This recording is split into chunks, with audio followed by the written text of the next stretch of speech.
Olá pessoal, tudo bem? Espero que estejam todos bem. Vou acompanhar vocês na aula de clínica médica. Para quem não me conhece, meu nome é Cecília, já estou na Frei Galvão há algum tempinho, já dei algumas matérias para outras turmas, tá?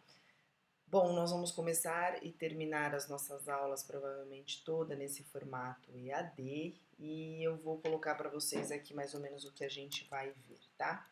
A nossa disciplina ela tem uma carga horária de 64 horas, ou seja, 16 dias de aula, e as faltas serão 4 dias de faltas permitidas, ou seja, 16 horas. O que significa isso? Que para aqueles alunos que não responderem o questionário, terão falta, e aí cada falta a gente computa um dia de falta, né? 4 horas de falta, horas de falta, um dia de falta. Então, eu peço para que vocês prestem bastante atenção aí no controle das faltas de vocês. É lógico que tudo que nós estamos apresentando para vocês é importante, mas não deixem de responder os questionários, porque serão eles que computarão a presença de vocês e o farão passar na disciplina, no aspecto, na característica de frequência, tá? Então, para ter a frequência é necessário que vocês respondam ao questionário. O nosso processo avaliativo, ele será em formato de prova mesmo, né? E aí eu coloquei aqui para vocês prova mista, que significa que nós teremos questões tanto dissertativas, aquelas que vocês têm que escrever, quanto questões alternativas, aquelas que vocês marcam o xizinho na múltipla escolha, tá? Então serão provas, né, mistas, ou seja, com essas duas opções de respostas, né?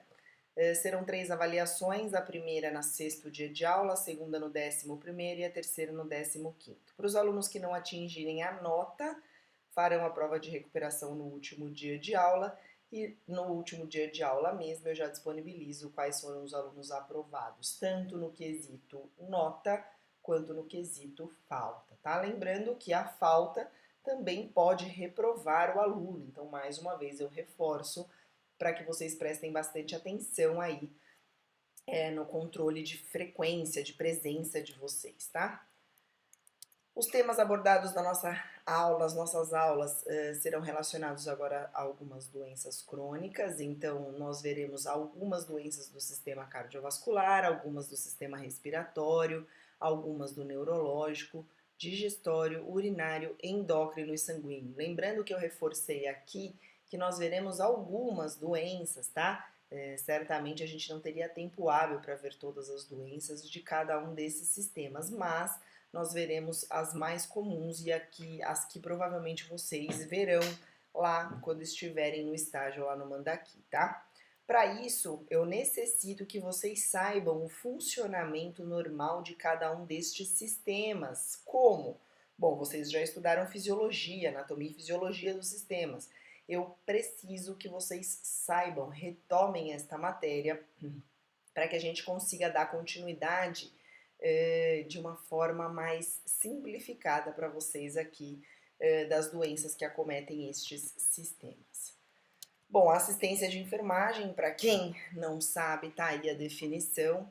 Então, ela é o atendimento não só, eu vou minimizar aqui, ela é o atendimento não só ao paciente, mas também à sua família, né? De forma que a gente consiga garantir a biossegurança e a continuidade do cuidado nos 3 níveis de assistência ao paciente, ou seja, no nível primário, secundário, terciário, lembrando que ele é um conjunto com sua família.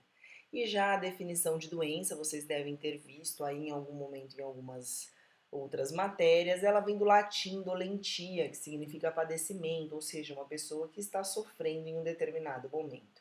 Ela é a perda da homeostasia, ou seja, do equilíbrio do organismo, que pode ser total ou parcial, causada tanto por agentes internos quanto agentes externos. Então, as infecções, as inflamações, as isquemias, modificações genéticas, traumas, hemorragias, neoplasias ou disfunções orgânicas são consideradas doenças. E aí a gente tem 4 classificações que eu coloquei aqui para vocês dos tipos de doenças que podem acometer uma pessoa.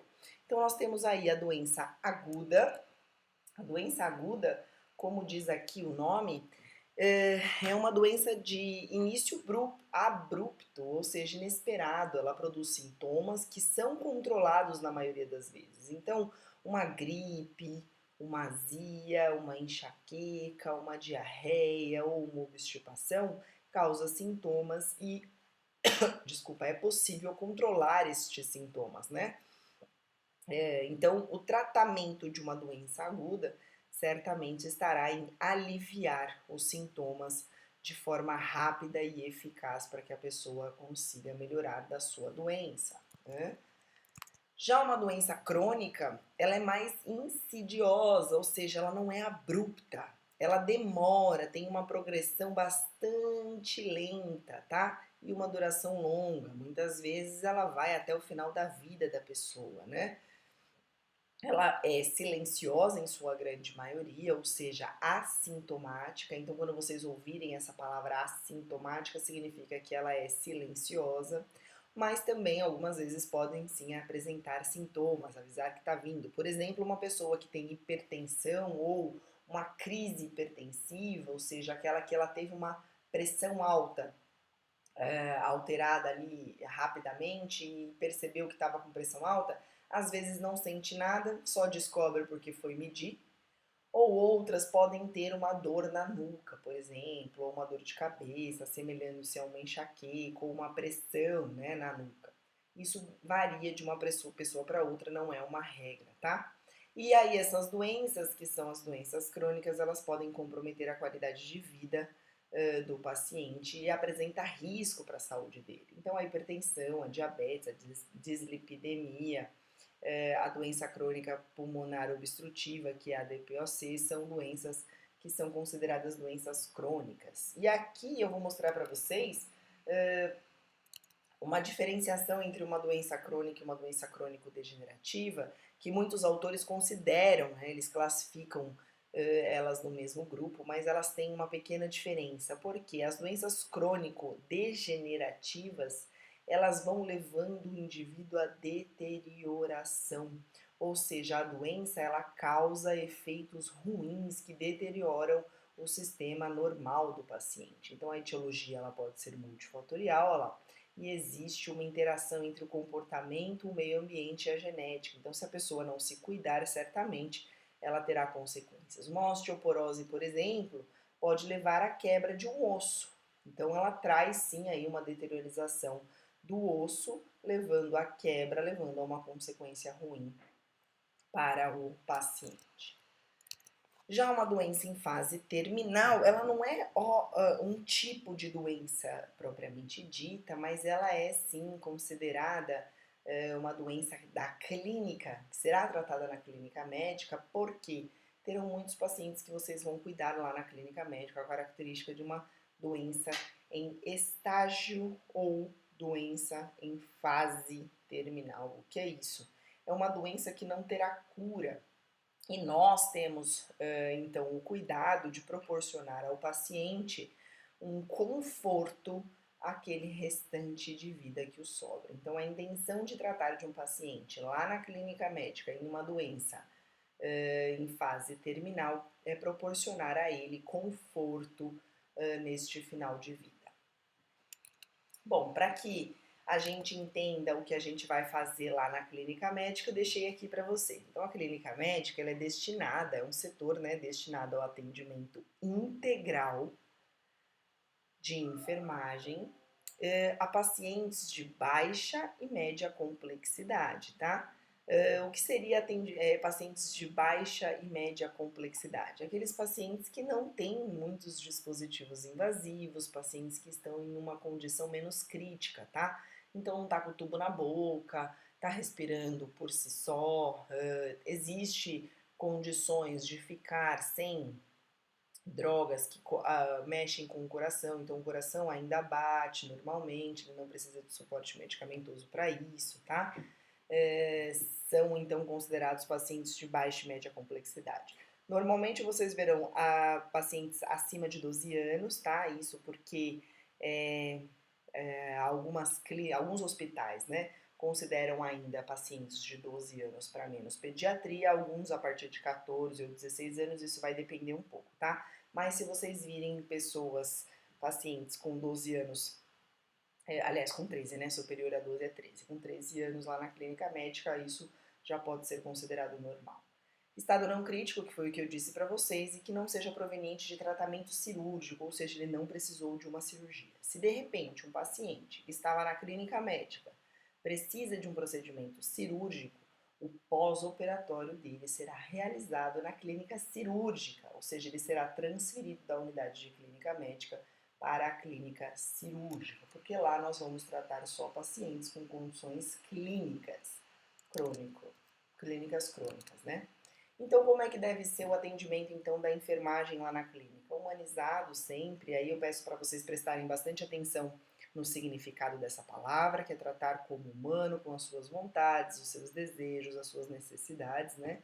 Nós vamos prestar assistência relacionada à higiene, alimentação, conforto, administração de medicamentos, aferição de sinais vitais, verificação de glicemia capilar, prevenção de úlcera por pressão, todas essas técnicas, né, de baixa complexidade e as assistências, né, relacionadas a cuidado básico serão tratadas lá na clínica médica.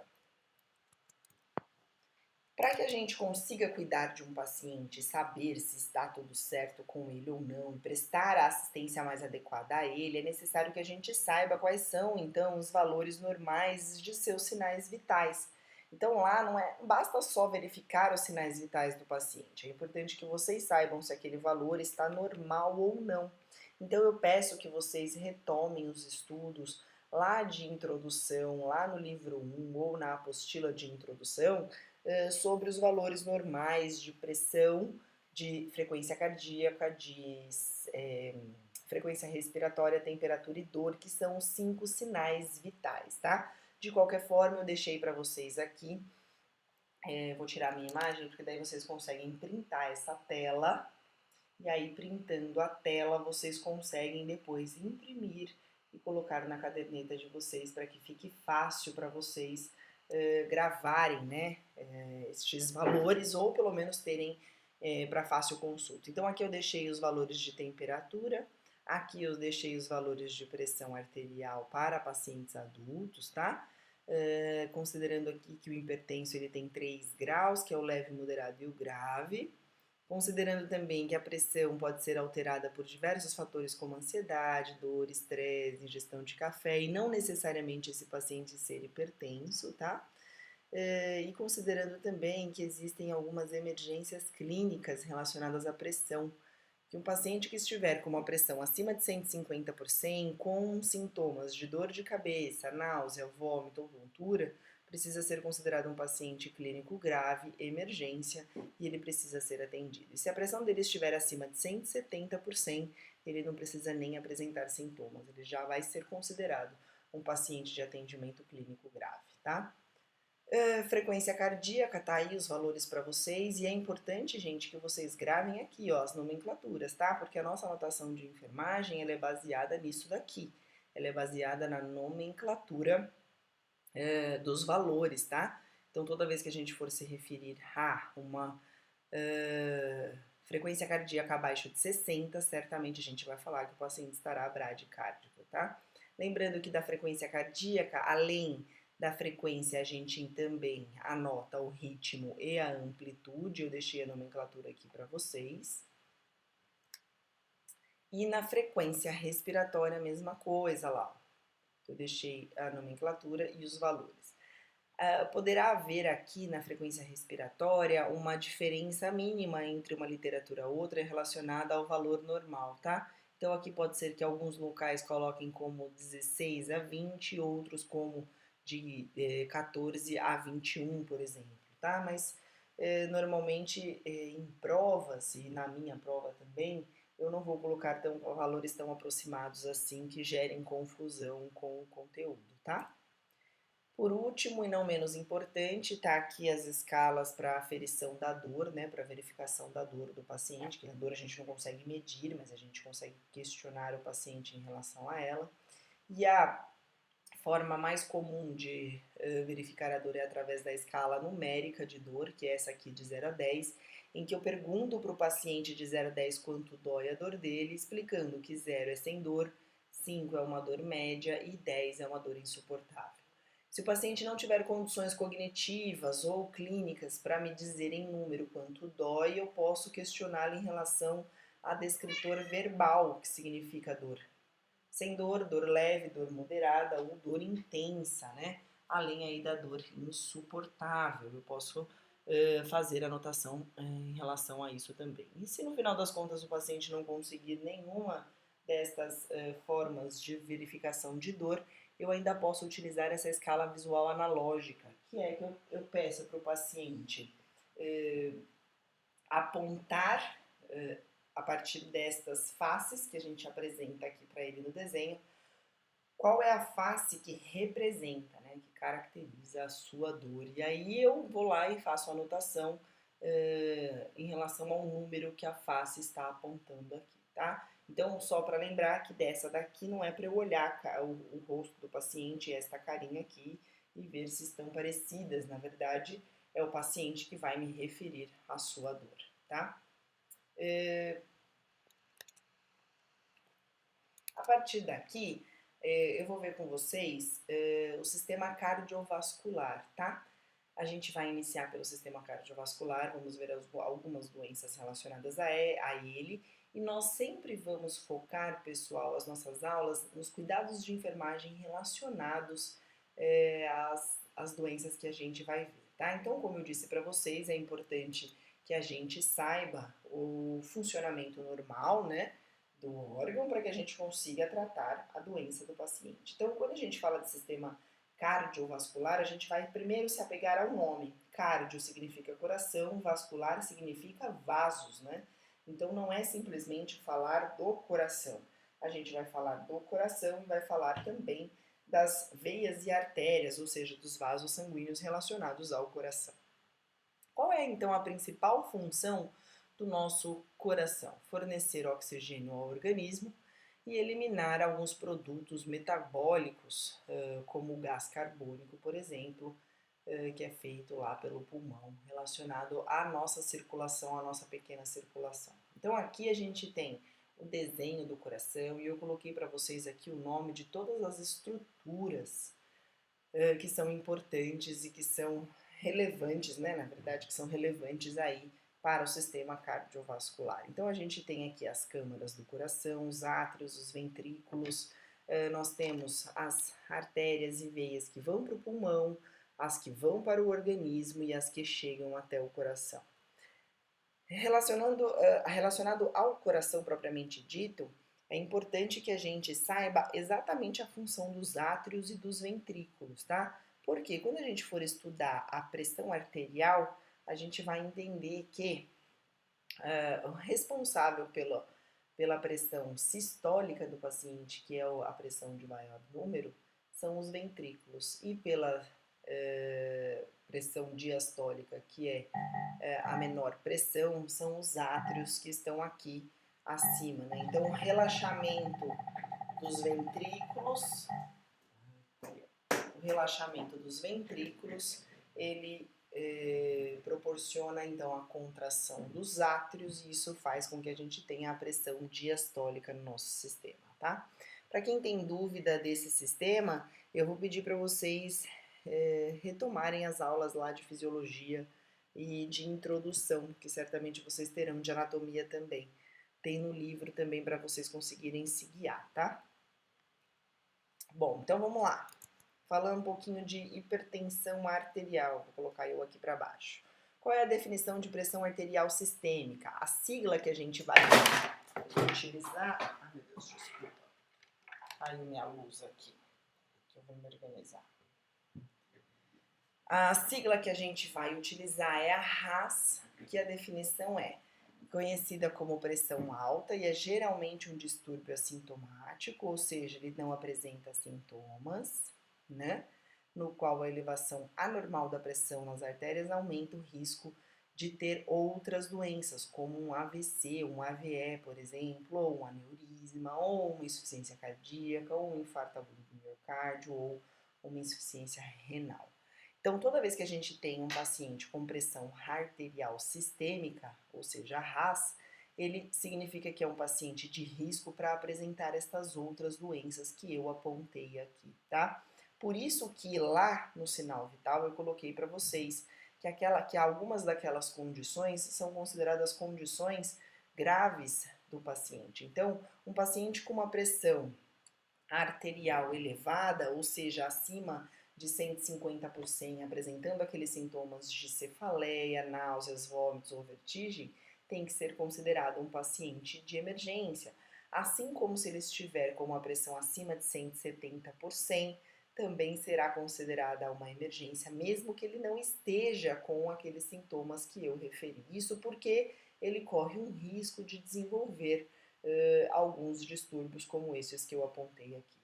Então, a pressão arterial ela sempre será multifatorial, é uma questão hereditária, mas também tem a ver com o estilo de vida. Não é porque seu pai tem que você vai ter, mas se você tiver um estilo de vida propenso a isso, provavelmente você vai desenvolver a pressão arterial, tá? Por isso que a gente diz que ela é multifatorial.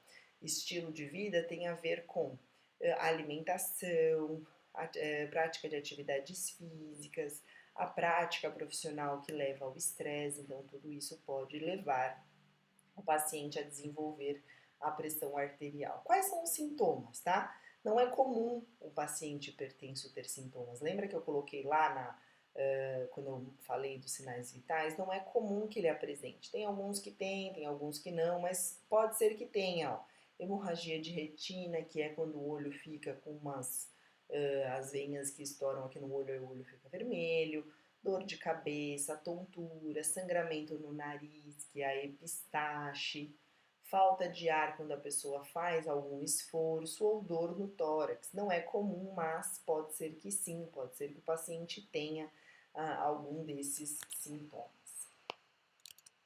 Mais uma vez eu coloco aqui para vocês os valores da pressão arterial para que vocês não esqueçam. Então, um paciente, não é porque ele apresentou uma pressão alta uma vez que ele vai ser considerado hipertenso, tá? Para que ele seja considerado hipertenso, é necessário que ele faça um acompanhamento clínico com o médico e o médico vai pedir alguns exames complementares que vão diagnosticar a hipertensão arterial, tá? Então não é porque eu medi uma vez a pressão que o paciente vai ser considerado hipertenso, mas aqui estão os valores, tanto da pressão sistólica quanto da pressão diastólica.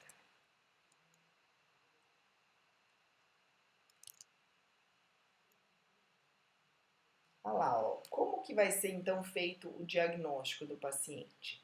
A gente sempre vai verificar ó, a pressão do paciente depois dele permanecer 5 minutos em repouso, tá? Se a leitura for superior a 140 por 90, ela vai ser considerada uma pressão alta, mas como eu disse, não significa que o paciente tenha a pressão arterial a RAS, né, a hipertensão arterial. Isso por quê? Porque existe um fenômeno chamado hipertensão do jaleco branco. Não sei se vocês já ouviram falar, mas existem alguns pacientes que eles só apresentam a pressão alta quando eles estão no consultório médico. Então, durante a vida inteira ou em casa, o paciente mediu, foi no posto de saúde, mediu algumas vezes e a pressão dele deu normal. Quando ele chega no consultório do médico, a pressão sempre está elevada. Então, existe esse fenômeno, né, que pode estar associado ao estresse que o paciente tem quando vai fazer uma consulta médica. Então, esse estresse proporciona aí uma pressão arterial alta, por isso que ele não pode ser diagnosticado como hipertenso. O médico vai utilizar outros recursos de exames para que ele confirme o diagnóstico do paciente, tá? E qual será o tratamento de um paciente com pressão arterial? Então, ela não tem cura.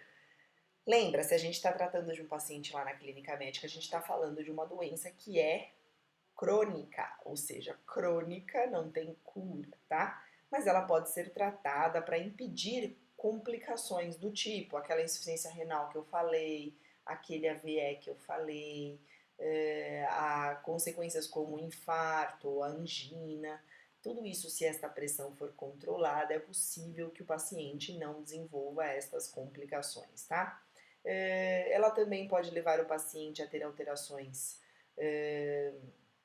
do coração, cerebral, então é importante que ele faça o controle desta pressão. E como que ele vai fazer o controle? É só tomar o remédio que o médico vai passar para a pressão? Não.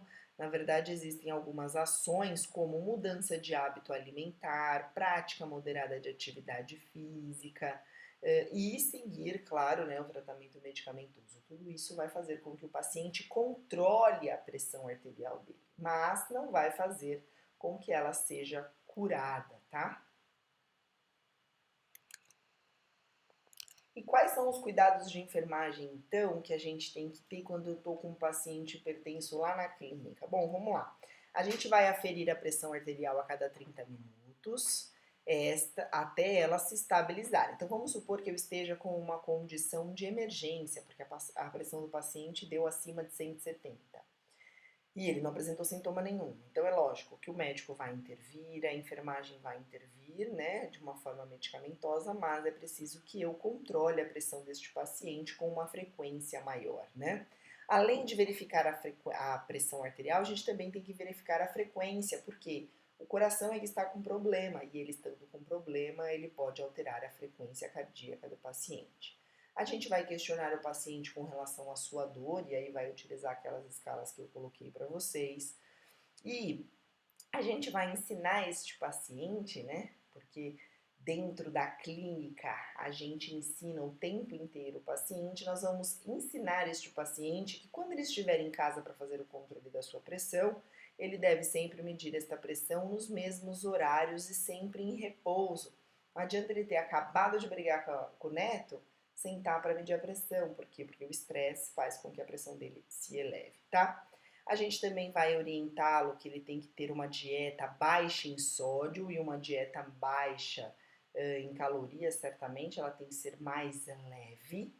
Então, grandes quantidades de carne, grandes quantidades de carboidrato também não são interessantes para um paciente hipertenso. E a gente vai transmitir sempre a segurança na execução das nossas atividades. Como? Explicando para o paciente o que eu estou fazendo, justificando os movimentos. Se for necessário repetir a medição, explicar exatamente para ele o porquê que isso está sendo feito. Então, tudo isso é importante para que eu transmita segurança ao paciente. Atentar aos efeitos colaterais dos medicamentos, olha lá. Já que o paciente é hipertenso e ele toma um remédio para baixar a pressão, ele pode ter hipotensão, pode ter sensação de desmaio, vertigem ao mudar de posição, perder a força, perder o apetite, ficar com a boca seca, ter sonolência. A gente vai instituir o cliente sobre a doença e a importância de seu tratamento. Então, o paciente precisa saber o que está acontecendo com ele. É importante que ele se envolva no tratamento dele, tá? A gente orienta sobre a importância da perda de peso, porque normalmente pacientes hipertensos têm sobrepeso ou obesidade. A gente vai orientar sobre os efeitos do medicamento, então que o medicamento vai sim deixar a boca do paciente seca, o medicamento vai dar um pouco de sonolência também, então tudo isso precisa ser orientado para que ele não quebre o tratamento, porque o que a gente precisa é que ele continue no tratamento aí. A gente vai explicar a importância de aderir a um programa de atividade física e que ele persista nisso, porque muitas vezes as pessoas começam e não dão continuidade, né? E a gente vai verificar, instruir o paciente a fazer a verificação da própria pressão e o controle da própria pressão em casa, desde que eu ensine como verifica e em que condições ele vai verificar. Então, que ele tem que permanecer em repouso, os pés apoiados, que ele vai deixar o braço também apoiado, né? Tudo que vocês aprenderam lá na aula de introdução à aferição dos sinais vitais, certo? Bom, a gente também orienta a família, porque não adianta nada o paciente saber de tudo e os hábitos familiares levarem ele a fazer as coisas de uma forma inadequada. Então, Programas educacionais de aconselhamento são importantes para que a família também vá.